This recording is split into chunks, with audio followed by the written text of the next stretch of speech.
మన Chiranjeevi vascular and multi specialty hospital దేశంలోనే best vascular and endovascular facilities and all multi specialty care.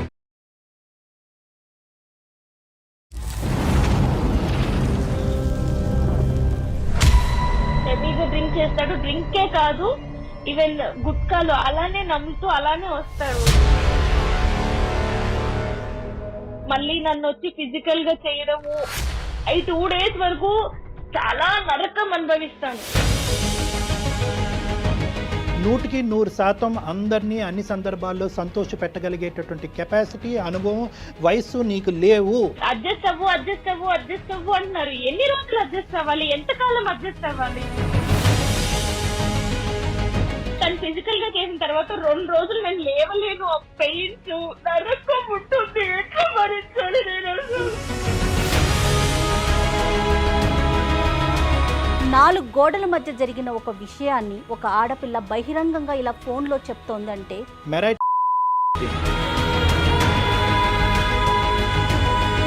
ఇది సనాతనంగా మనకొస్తున్న ఆచార సాంప్రదాయాలు. నువ్వు అడ్జస్ట్ అయ్యి అక్కడే పడుండాలా? ఎంత నరకమైనా సరే ఇంకా పడుండాలా?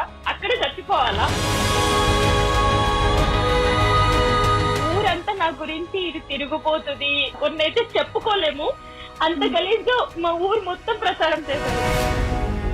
ఇలాంటి సైకో వ్యక్తులను అసలు మార్చుకోలేమా డాక్టర్ గారు? పెళ్లి చేస్తే కనుక సెట్ అయిపోతారు అనేటటువంటిది ఒకటి ఉందమ్మా. అది ఇంకొకళ్ళ నెత్తి మీద రుద్దటమే కదా డాక్టర్ గారు? ఎంత అన్యాయం కదా ఇది. ఇంట్లో కూడా అర్థం చేసుకోవట్లేదు, ఎవరికి చెప్పాలి? చచ్చిపోవాలని ఉంది నాకు. వెల్కమ్ టు అందమైన జీవితం. నమస్తే డాక్టర్ గారు. నమస్తే అమ్మా జయ. డాక్టర్ గారు, అందమైన జీవితం అనే ఒక కొత్త కాన్సెప్ట్తో మనం ప్రజల ముందుకు వెళ్తున్నాము. వాళ్ళ సమస్యని మనకి మెయిల్ చేయమంటున్నాం, మనమే కాల్ చేస్తున్నాం. అయితే నేను 100ల్లో వస్తాయి అనుకున్నా, 1000ల్లో వచ్చేస్తున్నాయి మెయిల్స్. అసలు హ్యాండిల్ చేయలేకపోతున్నాను కళ్యాణ్ గారు. నేనైతే వాటిలో ర్యాండమ్గా పిక్ చేస్తున్నాను. అంటే ఒక దాని తర్వాత ఆ మెయిల్ యొక్క తీవ్రతను బట్టి, వాళ్ళ సమస్య యొక్క తీవ్రతను బట్టి కాల్ పిక్ చేసుకొని మీతో నేను మాట్లాడించే ప్రయత్నం చేస్తూ ఉన్నాను. డెఫినెట్గా ఎవరు ఫీల్ అవ్వద్దండి. ఖచ్చితంగా మీ అందరి మెయిల్స్ మేము మాట్లాడతాము. అందరి గురించి, అందరి సమస్యల్ని డిస్కస్ చేసే ప్రయత్నం అయితే చేద్దాం కళ్యాణ్ గారు. తప్పకుండా. అయితే బళ్ళారి నుంచి ఒక మెయిల్ చేశారండి. సువర్చల ఒక మంచి ఫ్యామిలీ నుంచి వచ్చిన అమ్మాయి, పెళ్ళయింది. భర్త మానసిక వేదనతో తను ఏం చేయాలో అర్థం కాక సూసైడ్ చేసేసుకోవాలి అనే ఒక నిర్ణయానికి వచ్చి మనకి మెయిల్ చేసింది. అంటే తను చెప్పుకోలేని సమస్యలతో బాధపడుతుందట. పెళ్ళై సంవత్సరమే అవుతోంది. ఒక రకంగా ఒక్క మాటలో చెప్పాలంటే నా భర్త సైకో అని పెట్టింది. మరొకసారి లైన్లో తీసేసుకుందాం. తప్పకుండా. ఏజ్ ఎంత? ఏజ్ 24 సువర్చల అండి? అవునండి, నేను సుమన్ టీవీ అందమైన జీవితం ప్రోగ్రామ్ నుంచి చేస్తున్నానండి. చెప్పండి. మీరు మాకు మెయిల్ పెట్టారు సువర్చల. అవునండి. మీ మెయిల్ గురించి నేను బ్రీఫ్గా ఆయనకి చెప్పాను. ఒక్కసారి మీరు కూడా మాట్లాడండి. అమ్మా సువర్చల, నమస్తే అమ్మా. నమస్తే అండి. నమస్తే అమ్మా. చెప్పమ్మా, నీ ప్రాబ్లం ఏంటో కొద్దిగా చెప్పమ్మా. అంటే నేను హ్యాపీగా జాబ్ చేసుకుంటూ ఉంటే ఇంట్లో వాళ్ళు పెళ్లి సంబంధం చూసారు కదా, ఇంట్లో వాళ్ళ ఇష్ట ప్రకారం పెళ్లి చేసుకున్నాను. మా ఫ్యామిలీ వచ్చేసి బెల్లారిలో ఉంటారండి, చాలా లాంగ్. కానీ మేము జాబ్ ఇక్కడ చేస్తాం కాబట్టి హైదరాబాద్ లో హస్బెండ్ తో పాటు ఉన్నాను. ఓకే. బట్ పెళ్ళైనప్పటి నుంచే ఇంకా డైలీ వచ్చి టార్చర్ చేయడము, కొట్టడము, లేట్ నైట్ ఇంటికి రావడము, అది ఇంకా ఇది చెప్పొచ్చో లేదో తెలియదు కానీ అసలు భార్యకి నాతో ఫిజికల్ గా కలవడం ఇష్టమో లేదో అని కూడా కనుక్కోడు. ఫిజికల్ గా వచ్చి సినిమాలో చూపిస్తారు కదా రేప్ చేసినట్టు, వచ్చి బలవంతంగా చేసేవాడు. ఈవెన్ ఎంత టార్చర్ ఉండడంటే తను గుట్కాలు, సిగరెట్లు అన్ని తాగి అవి నములుకుంటూనే నాతో ఉండేవాడు. అది ఎవరికి చెప్పుకోవాలో కూడా అర్థం కాకపోయేది. సువర్చల ఇంట్లో ఎవరెవరు ఉంటారండి? హైదరాబాద్ లో ఉన్నప్పుడు నేను మా వారు మాత్రమే ఉండేవాళ్ళము. ఇంకా నైట్ ఏ టైం పడితే ఆ టైం ఫ్రెండ్స్ ని తీసుకొచ్చి నాకు అది వండి పెట్టు, ఇది వండి పెట్టు, నువ్వు ఇప్పుడు చేస్తావా లేదా. మ్యారేజ్ కి ముందు ఇతని గురించి నీకు ఎంత అవగాహన ఉందమ్మా? అంటే పెళ్లికి, ఎంగేజ్మెంట్ కి, పెళ్లి చూపులకి మధ్యన ఎంత గ్యాప్ ఉందమ్మా? అంటే మా ఎంగేజ్మెంట్ కూడా అవ్వలేదన్నమాట. ముహూర్తాలు పెట్టుకున్నారు, ఎంగేజ్మెంట్ వద్దు అని చెప్పి డైరెక్ట్ గా పెళ్లి చేశారు. యాక్చువల్లీ ఇంకో విషయం ఏంటంటే అతనికి పెళ్లికి ముందే ఒక ఎంగేజ్మెంట్ క్యాన్సిల్ అయిపోయిందంటే, ఎంగేజ్మెంట్ అయిపోయిన తర్వాత పెళ్లి క్యాన్సిల్ అయిపోయింది. ఆ విషయం ఊర్లో వాళ్ళందరికీ తెలుసు కానీ మాకు చెప్పలేదు. అంటే అబ్బాయి ఏమన్నా ఇప్పుడు మేము అడిగితే అబ్బాయి మంచోడే అనుకున్నామమ్మా, ఇంత దారుణంగా చేస్తాడని అనుకోలేదు మేము. ఎవరిని అడిగారు సువర్చల మీరు? అంటే అబ్బాయిది మాది ఒకటే ఊరు. అంటే ఈ కోవిడ్ లాక్డౌన్ వల్ల మేము ఇంటికి వెళ్ళిపోవాల్సి వచ్చింది, అక్కడే ఉంటున్నాము. వాళ్ళు మేము ఒకటే ఊరు, అంటే పక్క వీధి, అంటే కొంచెమే గ్యాప్ అన్నమాట వాళ్ళ ఇంటికి మా ఇంటికి. ఓకే, ఏం చేస్తుంటాడు అతను? Software engineer. ఓకే, మీ ఇద్దరు ఏజ్ గ్యాప్ ఎంతమ్మా? నువ్వు 24 అన్నారు, అతను ఎంత వయసు? నాకంటే 1 year పెద్ద. ఓకే, 1 year పెద్ద.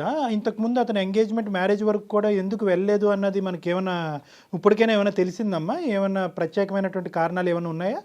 అదేమీ చెప్పలేదన్నమాట. అంటే మాకు తెలిసింది ఎప్పుడు నాకు ఇదంతా అవుతుంది, నేను ఇంటికి వెళ్ళిన తర్వాత మాకు ఇష్యూస్ అవుతున్నాయని తెలిసిన తర్వాత అప్పుడు వేరే చుట్టాలు వచ్చి ఇట్లా అయ్యిందంట అని చెప్పారు. అయితే మా పేరెంట్స్ అడిగారు అనమాట, ముందు చెప్పుంటే మేము చేసేవాళ్ళం కాదు కదమ్మా, మరి ఎందుకు చెప్పలేదు ముందు అని వాళ్ళు అడిగారు. వాళ్ళు ఏం చెప్పలేదు మాకు. మ్యారేజ్ అయినటువంటి అంటే ఫస్ట్ ఫ్యూ డేస్ నుంచి ఈ యొక్క డిఫరెన్స్ కనిపించిందా, లేదంటే ఒక 2-3 నెలల తర్వాత మొదలు పెట్టాడా? ఆస్తిపాస్తులు గొడవలు కానీ కట్న కానుకల విషయాల్లో ఏమన్నా గొడవలు ఉన్నాయా? ఇంకేమన్నా అలాంటివి ఏమైనా ఉన్నాయమ్మా? అంటే స్మూత్ గానే ఫ్యూ నడిచిందా? డేస్ నుంచే స్టార్ట్ చేశాడు. బట్ హైదరాబాద్ లో ఉన్నాం కదా, పేరెంట్స్ కి చెప్పి బాధ పెట్టడం ఎందుకని నేను అడ్జస్ట్ అవుతూ వచ్చాను. ఇంకా లాక్డౌన్ వల్ల ఇంటికి వెళ్ళడము, పక్కనే ఉండడము, ఎవరైనా ఇంటికి వచ్చినప్పుడు అమ్మగారి ఇంటికి వెళ్తే ఫోన్ చేసి నువ్వు మీ అమ్మగారి ఇంట్లోనే ఉంటావా రావా అని చెప్పి ఇంటికి వెళ్ళిన తర్వాత కొట్టడము, ఇవన్నీ చేసేవాడు. ఇంట్లో అప్పటికి నేను చెప్పలేదు, కానీ ఒక ఇష్యూ వల్ల నేను అతనితో నన్ను బాగా కొట్టడం వల్ల నేను ఇంటికి వచ్చేసాను. ఇంటికి వచ్చిన తర్వాత 3 months అయినా సరే నాకు ఒక కాల్ కానీ మెసేజ్ కానీ ఏమీ లేదు. కనీసం వస్తావా ఇంటికి అని కూడా అడగలేదు. దాని తర్వాత నేను ఇంకా మళ్ళీ వెళ్ళి ఇంకా పేరెంట్స్ ఏంటంటే మనము బ్రాహ్మణ్స్ కదమ్మా, మనము ఇట్లా రాకూడదు, నువ్వు ఎంతైనా అడ్జస్ట్ అయి ఉండాలి, తప్పదు అని చెప్పి మాట్లాడుతున్నారు. ఇంట్లో ఉంటే నువ్వు వెళ్ళు అని చెప్పి వాళ్ళు బరువుగా ఫీల్ అవుతున్నారు. అక్కడికి వెళ్తే టార్చర్, ఇప్పుడు మెంటల్ గా టార్చర్, ఫిజికల్ గా టార్చర్.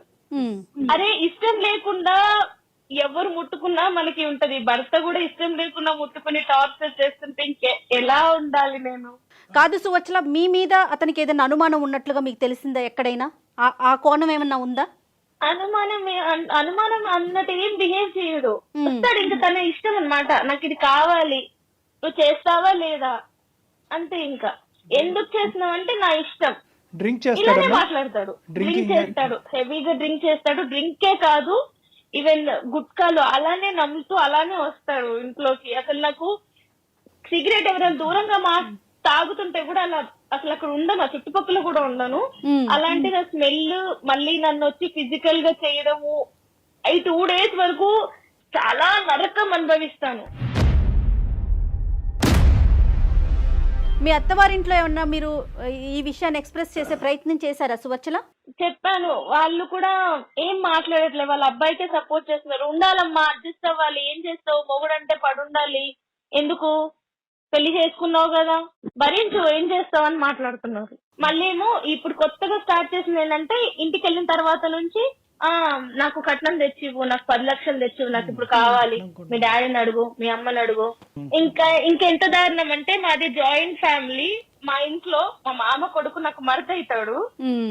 నువ్వు మా మామ కొడుకుతో తిరుగుతున్నావు, చెట్టాపట్టాలు వేసుకుంటున్నావు, వాటితో ఏం చేస్తున్నావు అని కొత్తగా ఇప్పుడు స్టార్ట్ చేశాడు. కాదు డాక్టర్ గారు, ఇప్పుడు సువర్చల చెప్పిన దాన్ని బట్టి వింటుంటే అన్ని లక్షణాలు కనిపిస్తున్నాయి అతని వైపు. ఒకవైపు మనం కనుక వింటున్నాం కాబట్టి నీ సైడ్ నుంచి ఏదో ఒక ప్రొవోకింగ్ ఇష్యూ వల్ల మనిషి ఇలా మారినట్టు అనిపిస్తుందా, లేదా నేచరే మనిషిది ఇలాంటిది? అసలు ఏమి చేయలేదు, పెళ్లి వరకు హ్యాపీగా పెళ్ళయింది, ఎంత హ్యాపీగా ఉంటది అనే సెన్స్. అంటే ఇంట్లో ఇష్టమైన పెళ్లి నేను చేసుకున్నాను, హ్యాపీగా ఉందాము, హ్యాపీగా లీడ్ చేద్దాము అనే సెన్స్ లో నేనున్నాను.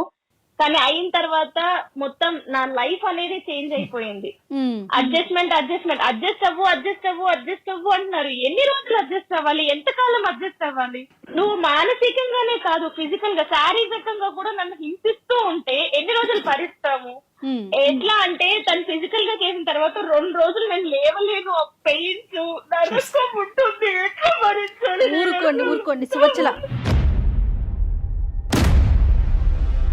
ఇంట్లో కూడా అర్థం చేసుకోవట్లేదు, ఎవరికి చెప్పాలి? చచ్చిపోవాలని ఉంది నాకు. కానీ మీ ప్రోగ్రామ్ చూసి ఒక్కసారి మిమ్మల్ని అడుగుదాము, ఏం చెప్తారు అని చెప్పి ఫోన్ చేశాను. చచ్చిపోవటం ఆత్మహత్య అనేటటువంటిది సొల్యూషన్ కాదు. నువ్వు చాలా చిన్న అమ్మాయివి, నీ జీవితాన్ని నువ్వు ఏ విధంగా సరిదిద్దుకోగలవు అనేటటువంటిది, లేదంటే ఏ దారిలో వెళ్తే కనుక నీకు సరైనటువంటి సొల్యూషన్ అందుబాటు అవుతుందని అందమైన జీవితం ఖచ్చితంగా ఆ మార్గాన్ని చూపెట్టే ప్రయత్నం చేస్తుందమ్మా. కానీ ఇంకా ఏమన్నా ఉందమ్మా అంటే సర్దుకుపోయి దిద్దుకుని ముందుకెళ్ళిపో అని చెప్పేటటువంటి వాళ్ళకు కాకుండా నీ మనసు, లేదంటే అంటే మీ పేరెంట్స్కి ఆ మనసు లేదు అనేటటువంటి అభిప్రాయం నాకు లేదు, కానీ వాస్తవానికి నీ యొక్క సిచ్యువేషన్ ఎగ్జాక్ట్గా అర్థం చేసుకుని ఈ విధంగా ఉండు అని సపోర్ట్ చేసేటటువంటి స్నేహితులు కానీ. ఒక మాట చెప్పండి, నా తల్లిదండ్రుల ముందే నన్ను వాడు కొట్టిండు, అవునమ్మా, దారుణంగా కొట్టి తోసి పడేసిన వాడు, వాళ్ళు లేనప్పుడు నన్ను ఎలా చూసుకుంటాడు వాళ్ళకి తెలియదా? అయినా కానీ మన ఊరే అంటే మా పక్కనే కదా, ఊర్లో అందరికి తెలుసు కదా మీకు పెళ్ళయిందని చెప్పి, నువ్వు ఇంకా వాడితోటే ఉండాలి నువ్వు అని అంటే నేను ఎలా బతకాలి, నేను ఎలా ఉండాలి వాడితోటి? ఇటు తల్లిగారు ఆదరయ్యారు, అటు అత్తగారు ఆదరయ్యారు, నేను ఏమైపోవాలి? మీరేం చదువుకున్నారు సువర్చల? బీటెక్ చదివాను. జాబ్ చేయాలి అనే ఆలోచన ఏమైనా ఉందా? అంటే మీ ఇంట్లో జాబ్కు పంపించే ఆలోచన వాళ్ళకి పేరెంట్స్ అసలు ఉందా? బిఫోర్ మ్యారేజ్ పెళ్లి ముందు వరకు చేశాను, పెళ్లి తర్వాత కూడా చేశాను. ఓకే. మధ్యలో ఇంకా ఈయనకి కష్టం అవుతుంది, నాకు ఎవరు ఉండి పెడతారు అని వాళ్ళ మదర్ కొంచెం చెప్పడం వల్ల జాబ్ మానేసి ఇంట్లోనే నేను ఉన్నాను. ఓకే. ఇంట్లోనే ఉన్నారు. అమ్మ మీరు ఎంతమంది అమ్మా? అక్క చెల్లెలు ఎంతమంది అమ్మా మీరు? మేము ఇద్దరం అండి. మీరిద్దరే. మరి నీకేమన్నా అనిపించిందమ్మా అంటే నీ పెళ్లి చేసేటటువంటి దాంట్లో కొద్దిగా ఎంక్వైరీస్ కానీ, లేదంటే కొద్దిగా క్షుణ్ణంగా విశ్లేషించిన తర్వాత ఒక అబ్బాయిని వెతికి పెళ్లి చేసినట్టుగా నీకు అనిపించిందా? ఎందుకు ఇద్దరు అమ్మాయిలు ఉండేటటువంటి చోట ఎందుకు ఈ తొందరపాటు? అంటే ఇన్ని క్యారెక్టర్స్ ఒక మనిషిలో. నేను అడిగాను, వాళ్ళు అడిగారు, మేమంతా చూసి ఆరా తీసి, మరి పెద్ద ఫ్యామిలీ కదా, అందరూ కనుక్కున్న అబ్బాయి మంచోడే, చుట్టుపక్కల వాళ్ళే అందరూ చెప్పారు. ఇప్పుడు ఎంత దారుణం అయిపోయిందంటే అబ్బాయి గురించి తెలిసి కూడా వాళ్ళే ఇప్పుడు నన్ను అంటున్నారు. అంటే ఈ అబ్బాయి ఏం చేశారంటే, నేను ఇప్పుడు వేరే వాళ్ళని ఏమైనా పెళ్లి చేసుకుంటానేమో తనకి డైవర్స్ ఇచ్చి అని చెప్పి ఊరంతా నా గురించి ఇది తిరిగిపోతుంది, మొగుడుతో సరిగ్గా ఉండదు, ఎంత గలీజ్ కొన్ని అయితే చెప్పుకోలేము, అంత గలీజ్ గా మా ఊరు మొత్తం ప్రచారం చేశాడు. కానీ కళ్యాణ్ గారు ఇక్కడ చూడండి, వాళ్ళే వచ్చి నన్ను చెడుగా అంటున్నారు. ఓకే, వాళ్ళ పేరెంట్స్ తప్పిదం అనేది ఎంత స్పష్టంగా కనిపిస్తోంది. ఈ రోజుల్లో అబ్రాడ్ లో ఉండే వాళ్ళ ఫ్యామిలీలే పూర్తిగా ఎంక్వైరీలు చేసి ముందు వెనక ఆలోచించి పెళ్లిళ్ళు చేస్తున్నారు కదా. పక్క సందులో ఉన్న అబ్బాయి గురించి ఎంక్వైరీ చేసుకోకుండా ఆడపిల్లని ఇచ్చేస్తున్నారు. అంటే తల్లిదండ్రులు విశ్లేషణ చేయలేదా అనేటటువంటిది ఒక ఎత్తు. యూజువల్గా ఏంటంటే ఈ టైప్ ఆఫ్ పర్సనాలిటీస్ సమాజంలో 2 నుంచి 4% ఉన్నారమ్మా. 2 to 4% మంది ఉన్నారు.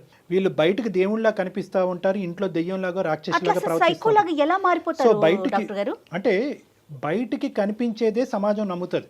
ఇప్పుడు ఈ అబ్బాయిని బహుశా వచ్చేటటువంటి అన్ని సందర్భాల్లో, అన్ని సంబంధాల్లో ఈ అబ్బాయికి బయట నుంచి చూసేటటువంటి వాళ్ళందరూ 100కి 100 మార్కులు వేస్తారు. ఇక్కడ తెలుసుకోవాల్సినటువంటి ముఖ్యమైనటువంటి వ్యక్తులు, ఇంకొక ఆడపిల్ల జీవితం పాడు చేయకూడదు అనే ఆలోచనతో ఉండవలసినటువంటి వ్యక్తులు ఎవరైనా ఉన్నారంటే అతని యొక్క తల్లిదండ్రులు. ఖచ్చితంగా. అంటే యూజువల్గా ఎందుకు సైకోగా మారుతారు? ఎందుకు మారుతారు? ఎందుకంటే కనుక అతను బయటకి ఇచ్చేటటువంటి లుక్, అది ఇంటర్నల్ గా ఉండేటటువంటి వ్యక్తిత్వం డిఫరెంట్ గా ఉంటుంది. వీళ్ళని స్ప్లిట్ పర్సనాలిటీస్ అంటూ ఉంటారు. మంచి చూస్తే కూడా అలా ఉండడు, చాలా అమాయకంగా ఉంటాడు. ఎందుకంటే సింపుల్ గా చెప్పాలంటే కూడా నమ్మకం కూడా చెప్తే కూడా అంత అట్లా ఉన్నాడా, ఎవరు నమ్మలేని పరిస్థితి. అంటే అరే అసలు నిజం చెప్తుందా అబద్ధం చెప్తుందా, మరి పర్సనాలిటీకి బిహేవియర్ కి సంబంధం ఏముంది? కానీ ఒక్క విషయం చాలా స్పష్టంగా అర్థమవుతుందండి. అంటే నేను సువర్చల వైపు మాట్లాడుతున్నానని అనుకోవద్దు డాక్టర్ గారు. 4 గోడల మధ్య జరిగిన ఒక విషయాన్ని ఒక ఆడపిల్ల బహిరంగంగా ఇలా ఫోన్లో చెప్తోందంటే తను ఎంత మానసిక క్షోభ అనుభవిస్తోందో అర్థమవుతోంది కదా మనకి. అందులో డౌటే లేదమ్మా. అంటే సువర్చల ఇప్పుడు ఉండేటటువంటి డిప్రెషన్ అనొచ్చు, లేదంటే ఎందుకు ఇలా బ్రతుకుండాలి. ఎందుకంటే తన సిచ్యువేషన్ ఏంటంటే, చాలా మంది ఆడపిల్లలు ఈ పొజిషన్లో ఉన్నప్పుడు తల్లిదండ్రులు ముందుకు వస్తారు. అమ్మ నీకు నచ్చకపోతే కనుక అల్లారు ముద్దుగా నిన్ను పెంచుకున్నావమ్మా, పెళ్ళే ముఖ్యం కాదు, ఇలాంటి అయిపోయింది. ఇప్పుడు ఇక్కడ ఉండేటటువంటిది ఏంటంటే, పెళ్లి ఘనంగా చేసాం, నువ్వు బయటకు వెళ్తే కనుక పరువు పోద్దని చెప్పి పరువుకి ఇంపార్టెన్స్ ఇచ్చేటటువంటి కుటుంబంలో నుంచి వచ్చినప్పుడు ఎంత కాదనుకున్నా కూడా చాలా కుటుంబాల్లో మొదట వాడేటటువంటి పదం ఏదన్నా ఉంది అంటే కనుక అడ్జస్ట్ అవ్వాలి. అడుగుతాను, చెప్పండి సువర్చల. ఇంక నువ్వు అడ్జస్ట్ అయ్యి అక్కడే పడుండాలా? ఎంత నరకమైనా సరే ఇంకా పడుండాలా? అక్కడే చచ్చిపోవాలా? బయటికి రాకూడదా? అంటే మాకంటూ ఒక లైఫ్ ఉండకూడదా? హ్యాపీగా బతకూడదా మేము? ఏ కుటుంబంలో అయినా కూడా తల్లిదండ్రులు ప్రధానంగా ఒక పెళ్లి జరిపిన తర్వాత కూతురు వచ్చి నేను ఎంత టార్చర్ అనుభవిస్తున్నాను అనేటటువంటి మాట చెప్పినా కూడా తల్లిదండ్రులు ప్రధానంగా మొదట్లో ఏమంటారంటే అమ్మా సర్దుకుపోవమ్మా, ఏమైనా తప్పులుంటే దిద్దుకుపోవమ్మా, కాలం అనేటటువంటిది ఒక వైద్య పరికరంగా పనిచేసి అతనిలో ఒక మార్పుని తీసుకొస్తుందమ్మా, లేదంటే పిల్లలు పుట్టిన తర్వాత ఒక మెచ్యూరిటీ వస్తుందమ్మా, లేదంటే ఉద్యోగం మారితే కనుక ఇలా ఏదో చెప్తూ ఉంటారమ్మా. దాన్ని మనం తప్పుపట్టవలసినటువంటి అవసరం లేదు. మీరు ఒక నెగిటివ్ రోల్లో తీసుకోకండి.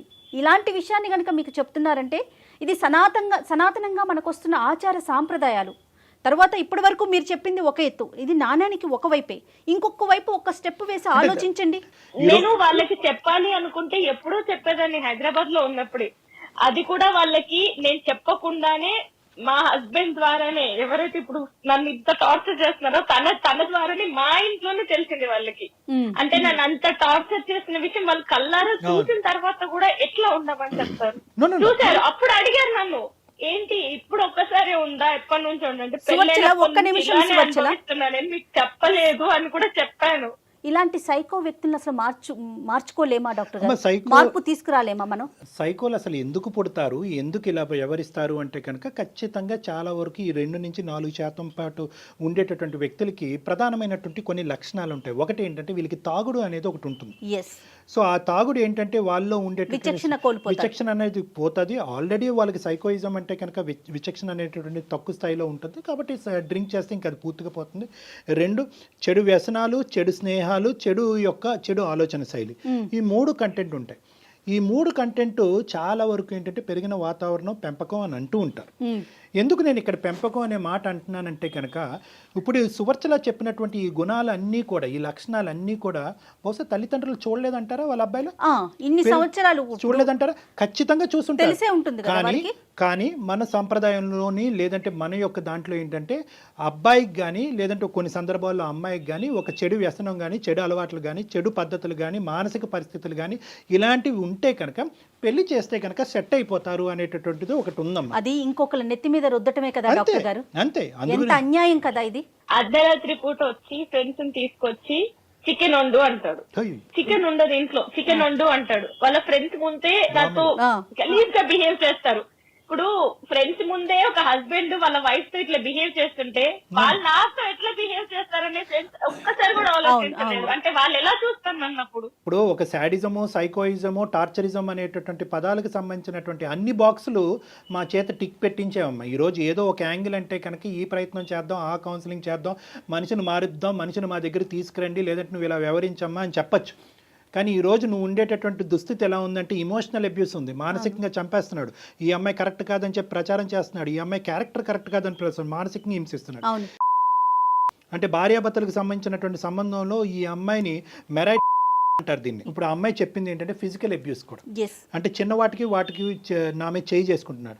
అంటే ఇక్కడ మనం ఈ రోజు ఇక్కడ కూర్చుని బహుశా సువర్చల తన భర్తకు సంబంధించినటువంటి కొన్ని మంచి విషయాలు చెప్పట్లేదేమో అని అనుకోవటానికి ఒక అవకాశం ఉంది. కానీ ఎన్ని చెప్పినా కూడా ఇన్ని గుణాల ముందు అతని యొక్క మానసిక పరిస్థితి, అతని వ్యక్తిత్వం చాలా పూర్తిగా దిగజారినట్టు. అయితే ఒక్కటన్నా మంచి లక్షణం ఏమన్నా చెప్పగలుగుతారా సువర్చల మీరు అతని వైపు నుంచి? అంటే ఏమీ లేదు. పెళ్ళైనప్పటి నుంచి మేము కలిసి ఉన్నప్పటి నుంచి నాకు రోజు ఏడుపు, ఎవ్వరికి, ఎందుకంటే ఇద్దరమే ఉండేది. ఊర్లో అమ్మ వాళ్ళు ఉన్నారు, వాళ్ళకి ఫోన్ చేసి చెప్పలేను, ఏ ఫ్రెండ్ కి చెప్పలేను, ఎవ్వరికి చెప్పక నేను నరకం అనుభవించి, నిజంగా అందరు అంటారు కదా లాక్డౌన్ కొందరికి నష్టం చేసిందని చెప్పి, నాకు నిజంగా మేలు చేసింది. ఎందుకంటే లాక్డౌన్ వల్ల నేను మా అమ్మ వాళ్ళ ఇంటికి వెళ్ళాను, అతని గురించి నిజం తెలిసింది. అయినా కూడా నాకు కష్టాలు అనేవి తప్పలేదు. నేనేం చేయాలి? ఇక్కడ చావేనా గతి? లేదు సువర్చల, అసలు ఎప్పటికీ అలాంటి ఆలోచన పెట్టుకోవద్దు దయచేసి. Suvarchala, without any second thought get out of this marriage అమ్మా, come out of this marriage. ఎందుకంటే నో ఇది ఏంటంటేనమ్మా, బేసికలీ ఇక్కడ నువ్వు ఏడవటం, చనిపోవటం, లేదంటే చంపబట్టం, ఈ 3 అంశాల్లో ఏదో ఒకటి జరుగుతుందమ్మా నీ జీవితంలో. ఇటువంటి వ్యక్తి కాదు కళ్యాణ్ గారు, ఒక్క నిమిషం వాళ్ళ పేరెంట్స్ తో మాట్లాడించే ప్రయత్నం చేయలేమా? చేయవలసినటువంటి ప్రయత్నం ఏదన్నా తల్లిదండ్రుల ద్వారా చేయాలి అనేటటువంటి ఆలోచన తనుకుంటే ఖచ్చితంగా చేయాలి. కానీ తన నిర్ణయం మీద తను నిలబడేటటువంటి శక్తి సామర్థ్యాలు తను పెంపొందించుకోవాలి. ఎస్ నువ్వు ఒక నేను నిర్ణయం తీసుకొని నేను అబ్బాయితో విడిపోతాను అన్నా కూడా నువ్వు విడిపోతే మేము చచ్చిపోతాము. ఒకటి సువర్చల అమ్మ, you cannot satisfy 100% of the people 100% of the time. ఈ ఈక్వేషన్ ఎప్పటికీ గుర్తుపెట్టు. ఎస్ 100% అందరినీ అన్ని సందర్భాల్లో సంతోష పెట్టగలిగేటటువంటి కెపాసిటీ, అనుభవం, వయస్సు నీకు లేవు. తల్లిదండ్రుల దగ్గర నుంచి బ్లాక్మెయిల్ వచ్చినా ఏది వచ్చినా ఇది నీ జీవితానికి సంబంధించినటువంటి అంశం. ఒక్కసారి అర్థం కానటువంటి తల్లిదండ్రులకి 2 సార్లు చెప్పు. నీ ద్వారా అర్థం కానటువంటి తల్లిదండ్రులకి నీ ద్వారా నీకు సంబంధించినటువంటి వ్యక్తుల ద్వారా చెప్పేటటువంటి ప్రయత్నం చేయి. సోషల్ అబ్యూజ్ అంటే ఏంటో వారికి విడమర్చి చెప్పు. అబ్యూజ్ అంటే ఏంటి అన్నది వాడికి విడమర్చి చెప్పు. ఇమోషనల్ అబ్యూజ్ ఏంటి అన్నది విడమర్చి చెప్పు. ఫిజికల్ అబ్యూజ్ అన్నది ఏంటి విడమర్చి చెప్పు. ఎందుకు అంటే కనుక చాలా సందర్భాల్లో నేను ఇందాక అన్నట్టుగా అడ్జస్ట్ అయ్యి వేచి చూడు అనేటటువంటి పదం ప్రతి కుటుంబంలో ప్రతి తల్లిదండ్రులు వాడేటటువంటిది. కానీ ఇక్కడ చూడవలసింది ఏంటంటే డ్యూరేషన్ ఆఫ్ టైం. అంటే కేవలం సంవత్సరంకే ఈ అమ్మాయి ఎలాంటి నిర్ణయం అనేటటువంటి అంశానికంటే ఇక్కడ ప్రధానంగా చూడవలసింది ఏంటంటే Suvarchala the intensity of the torture and the quality of the torture. అంటే అన్ని రంగులు అన్ని హంగుల్లో ఒక మనిషి భరించలేక ఈరోజు సువర్చల మనతో ఇలా ఫోన్ చేసి మాట్లాడుతుంది అంటే కనుక అందమైన జీవితం అనే ఈ వేదిక ఉండటం వల్ల అమ్మాయి ఫోన్ చేసి చెప్తుంది. లేదంటే ఈ అమ్మాయి ఈ రోజు ఇంకో ఆత్మహత్య ధోరణం ఇంకో పనికి పూనుకోలేదు అనేది గ్యారంటీ లేదు కదా. అవును అవును. మీ సొల్యూషన్ ఏం చెప్తారు ఫైనల్ గా చెప్పండి. Know the thing is Suvarchala ఇక్కడ సొల్యూషన్ ఈజ్ స్ట్రైట్ ఫార్వర్డ్ అమ్మా. ఇక్కడ ఏంటంటే అన్ని కెపాసిటీస్లో అన్ని విధాలుగా అమ్మ Suvarchala are you there? Okay అమ్మ, నువ్వు గుండె నిబ్బరం చేసుకుని ధైర్యంగా ఉండమ్మా. ఎందుకంటే ఈ రోజు నీకు బోల్డ్ అంత భవిష్యత్తు ఉంది. నీకేమి బరువు బాధ్యతలు రెస్పాన్సిబిలిటీస్ అంటూ ఏమీ లేవు. మీ ఇద్దరు లక్కీగా నువ్వు ఏదైనా సంతోషపడవలసినటువంటి అంశం ఉంది అంటే కనుక సంవత్సరం అయిన తర్వాత ఇప్పటికీ నువ్వు ప్రెగ్నెంట్ కాకపోవడం అన్నది నువ్వు చేసుకున్నటువంటి అదృష్టం. లేదంటే ప్రెగ్నెన్సీ అదే హ్యాపీ ఫీల్ అవుతాను. బట్ నేను కంప్లీట్ బ్లాంక్ అయిపోయాను. నా మైండ్ అనేది పని చేయట్లేదు. అందుకే నేను మీకు మెయిల్ చేశాను. నేను ఏంటి అర్థం కాక అసలు చాలా చాలా మంచి పని చేశారు సువచ్చల. నిజం చెప్తున్నాను కదా. ఎందుకంటే ఇప్పుడు కళ్యాణ్ గారు చెప్పినట్లుగా డెఫినెట్ గా ఒక పాజిటివ్ డెసిషన్ తీసుకోండి. మీరు చదువుకున్నారు, సొసైటీ ఏంటో మీకు తెలుసు, ఫ్రెష్ గా స్టార్ట్ చేసేయండి. అంతేగాని వీళ్ళేమనుకుంటారో వాళ్ళేమనుకుంటారో ముందు వెనక ఆలోచించొద్దు. మీ జీవితం మీ చేతుల్లోనే ఉంది. మీరు ఇంకా చిన్న వయసులోనే ఉన్నారు.